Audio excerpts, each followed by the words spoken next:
Hi and good morning.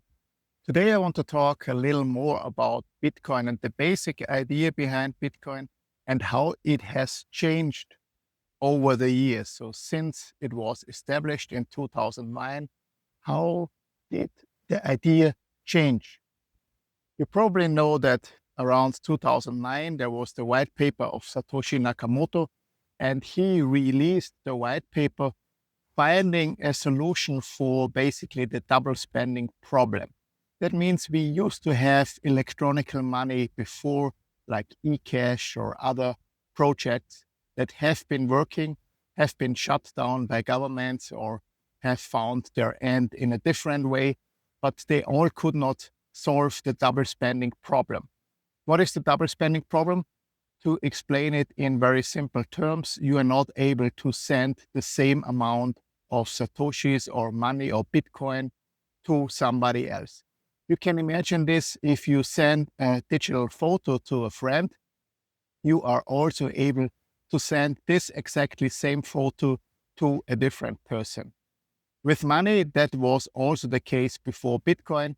Then Satoshi Nakamoto, using the mining, using the nodes, using the blockchain that is actually verifying all the transactions, could solve the problem that you're not able anymore to send your money to multiple people.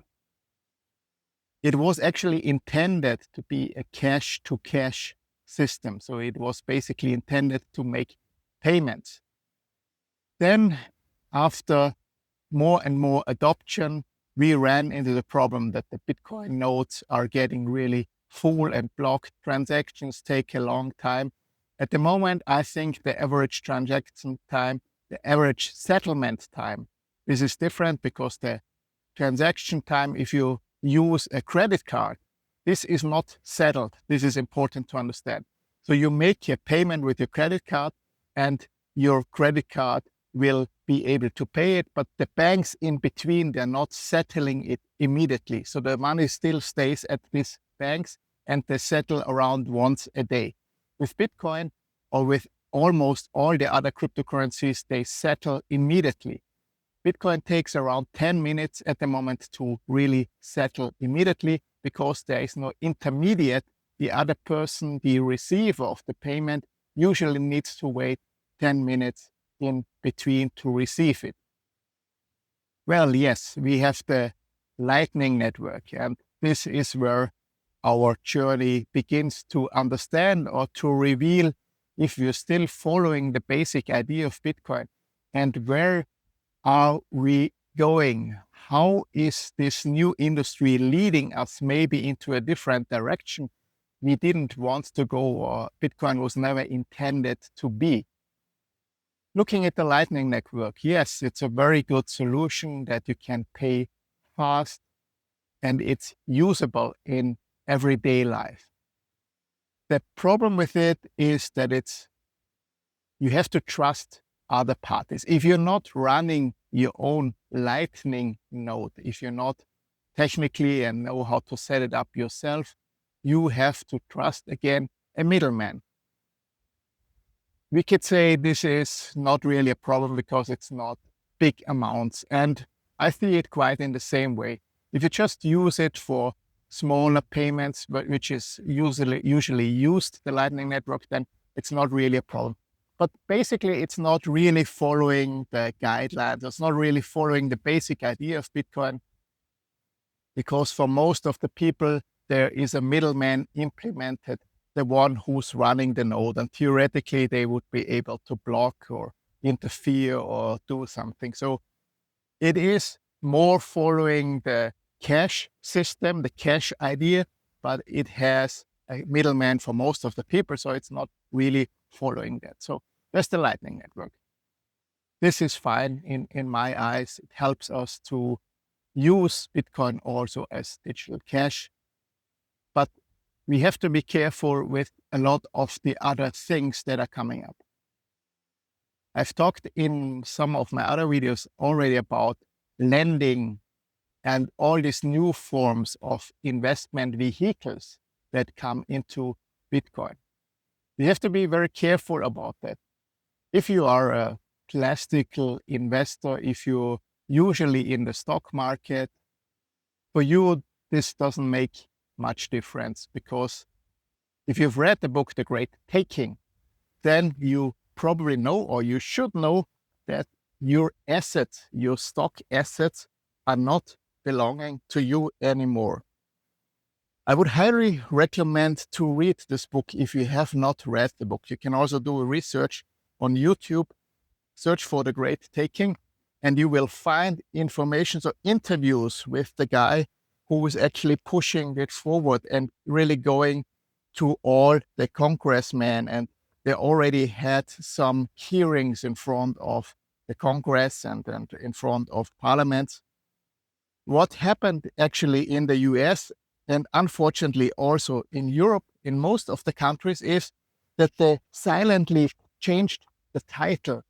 That means that you are not the official owner of your stock anymore. You're just a beneficiary owner. This doesn't seem to be a problem, but what it does is actually, if your broker goes bankrupt, or even if your broker is doing something illegal and he has to shut down, you are not the real owner of your assets. That means your broker is actually able to keep all your money. If you don't believe it, look at the Lehman Brothers case back, I think it was 2008, right? In the US, this law was already in action. And this is actually why the bigger banks could take Lehman Brothers over, and they didn't have to pay out loads of people. So this is a serious problem. But how does that connect to Bitcoin? So it connects to a Bitcoin in a way that we are going into the same direction. We have now all these big ETFs coming in.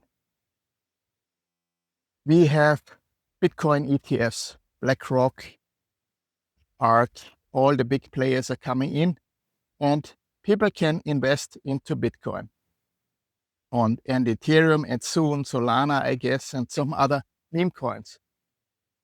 This is basically fine, but the main problem is that you're not holding the real asset. You're not custodying it yourself, which was the basic idea of Bitcoin. I understand it's very convenient. You just click a button in your broker account and you have your ETF, you have your Bitcoin, so to say. But remember, this is not real Bitcoin, right?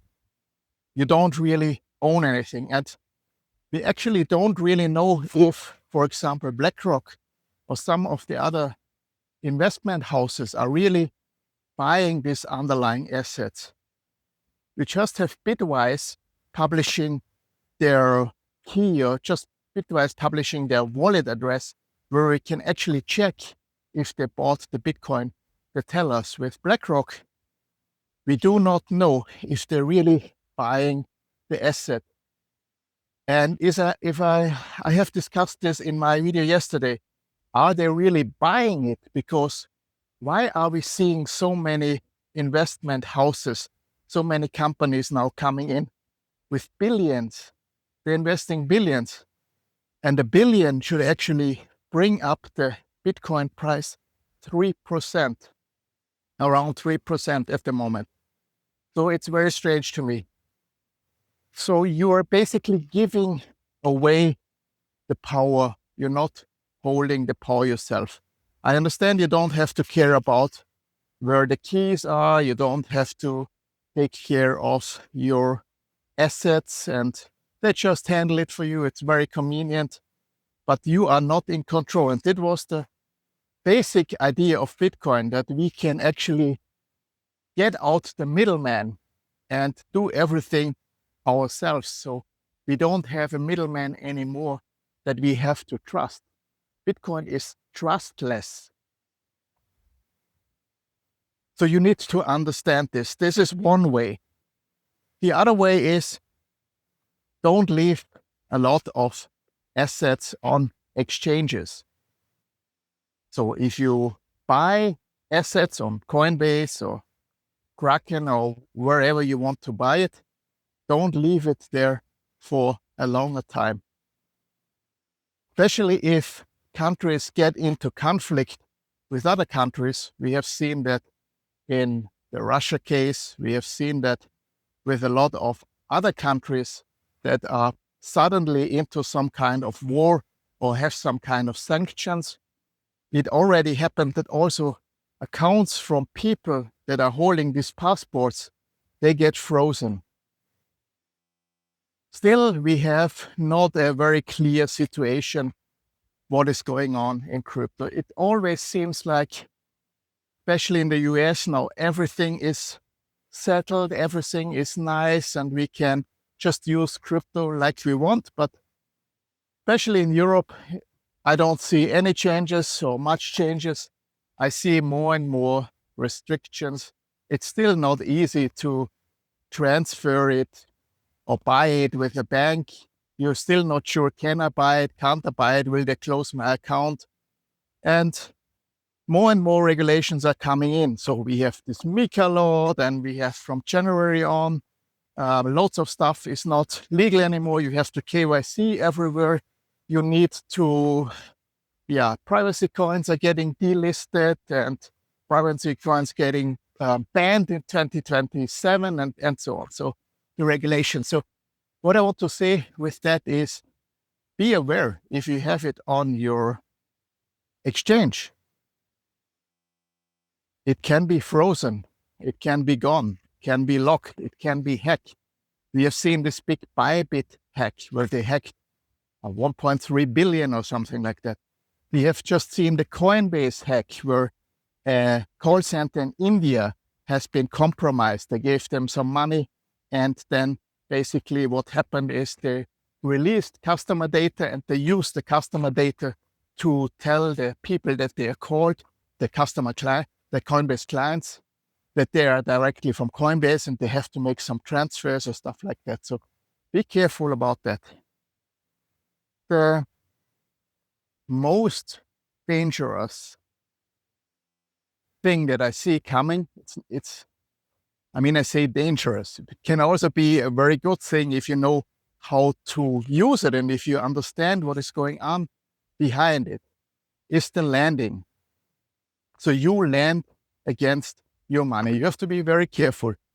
You can use landing platforms for that. There's quite some landing platforms out there. Be very careful. There was Celsius, if you can remember, where loads and loads of people lost money.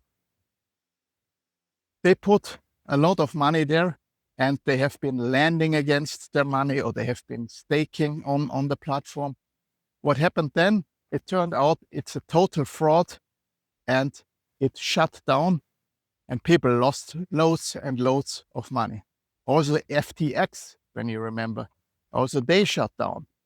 They have been the poster child and they needed to shut down. In my eyes, this is all organized. This is not coincidences. If you look at the leaders of these companies, you have to be very careful. What else we have? So we have these landing platforms, and the risk of the landing platforms is not just that they can be shut down. One of the main risks is that the Bitcoin price or the price of your asset is going down so heavily that you're getting liquidated. It's like a margin call. It's like you would trade with leverage. Imagine you have, let's say, 10,000 Bitcoin, 10,000 euros or dollars in your account. So you can usually borrow 4,000 or 5,000, depending on your loan to value ratio, depending on the asset and depending on the lending platform, how they classify the risk. So let's say you can borrow half of it. And you have done that at a level, let's say at the moment, it would be at the moment. So you have your collateral there and you have a Bitcoin price of, let's say, 107,000. You have a value of $10,000 in your account. You borrow $5,000 and then suddenly the Bitcoin price goes down to 80,000. What will happen then is, if you have borrowed all that you can borrow, you are already at a quite critical level. If the price then drops even more, it is possible that the platform will actually slowly execute you. What I've been telling you in one of my other videos is that it can happen to you that actually they are liquidating you slowly, but they are liquidating you slowly like every 5 minutes. And after 1 hour or half an hour, all your account, all your assets is gone. So you borrowed basically $5,000, but at the end it cost you $10,000 because you lost all your assets. And if this is bigger amounts, this can really hurt. It can also be very beneficial to borrow money. In the other perspective, which is at the moment, your yearly gains, just looking at Bitcoin, are around 60%. Over the last year, I think it was 140%, but on an average, I don't know if this is a 5-year average or 10-year average. On average, your Bitcoin makes you 60%.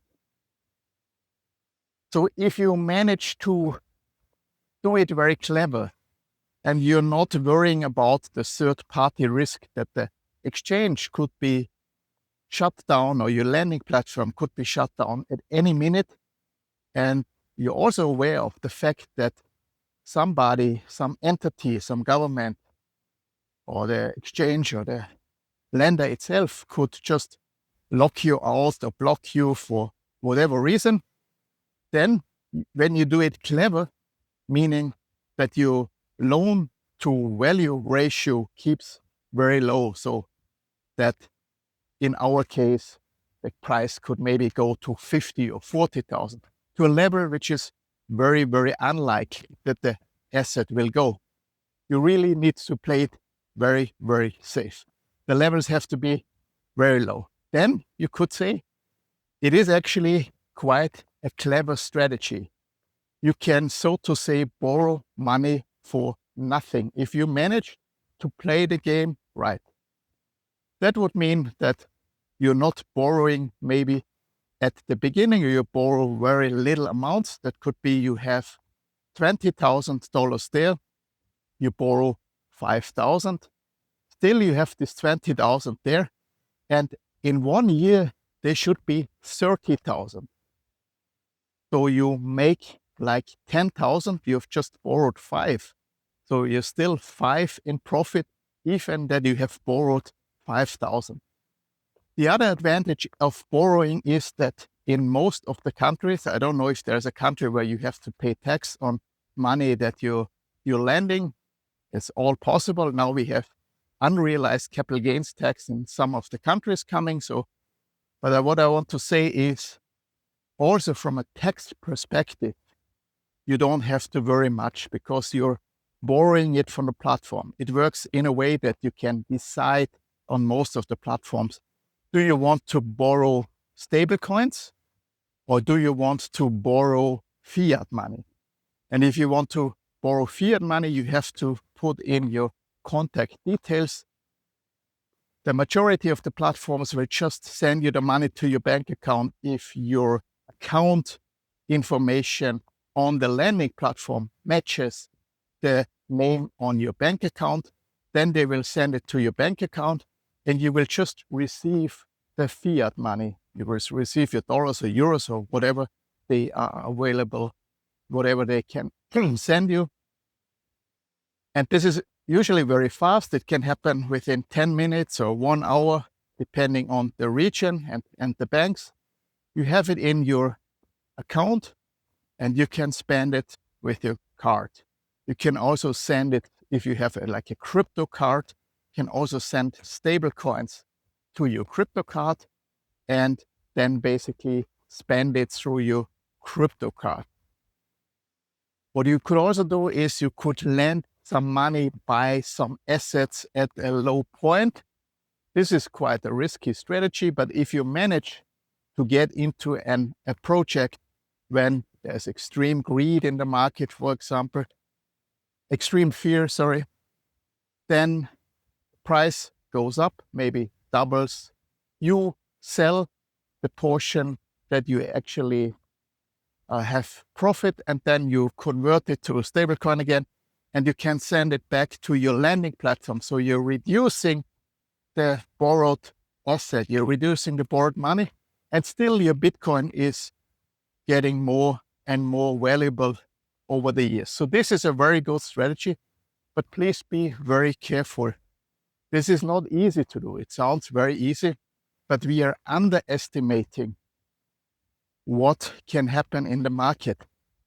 Sadly, it is enough that a huge downside wick will appear. We see that oftentimes the extremist situation I have really seen is when some months ago, Ethereum went down so extremely. And if you look at the daily chart, you will just see an enormous wick just going down. I don't know what the level was. I think it was, 1,700 or some very, very extreme level. Ethereum coming from around, I think it was 3,000 or something like that. So this knocked out lots of people. A lot of very experienced people lost money, even people that have been having leverage trades open from 2022 lost basically the Ethereum positions. And this can happen to you also with your lending asset. Be very careful about that. 1 second or one big wick can be enough for the exchange, for the lender to liquidate you. The problem is they're running some kind of oracle. So basically a oracle or some algorithm in the background will do everything. So even if you ask them what happened, they're not too sure most of the time what happened. So and they just say, it's the oracle or the algorithm decided there's so and so much risk, so they automatically liquidating your asset. Be very careful about that. Let's connect all the dots.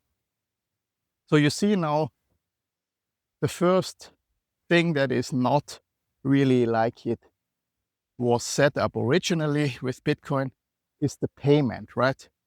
You can pay with Bitcoin, you can pay a friend, you can pay whoever you want to if they accept it, but the time is a problem.